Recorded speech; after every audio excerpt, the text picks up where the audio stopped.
Les deux plus grands producteurs mondiaux de cacao, le Ghana et la Côte d'Ivoire, ont opté pour la fermeté vis-à-vis du marché international. Au terme de la réunion conjointe de leurs organes de gestion de la filière café-cacao, les deux pays ont décidé de fixer le prix plancher du cacao à 2600 $, soit un peu plus d'1,5 million francs CFA. Quand on dit 2600 $, c'est un prix faible. Donc il y a d'autres frais qui sont dedans. Si je prends le cours du dollar aujourd'hui, le paysan devrait toucher au moins 1000 francs par kilo.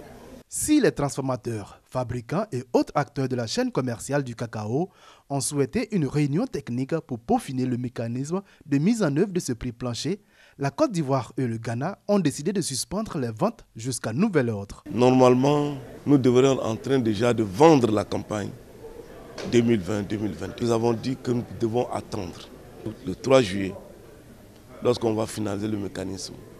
Ensuite, nous verrons. Une décision unanimement saluée par les producteurs qui ont été conviés pour cette fois aux échanges. En tant que petit producteur, vraiment on attendait ce genre de décision.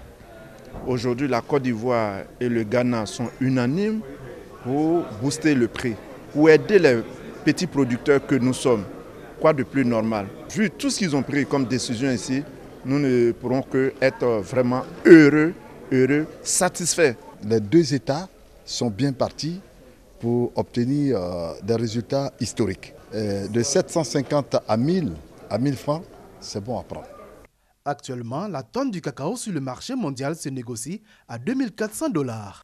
Une réunion technique se tiendra le 3 juillet prochain à Abidjan pour peaufiner les modalités de mise en œuvre du prix plancher. La Côte d'Ivoire et le Ghana fournissent à eux seuls 65% de la récolte globale du cacao.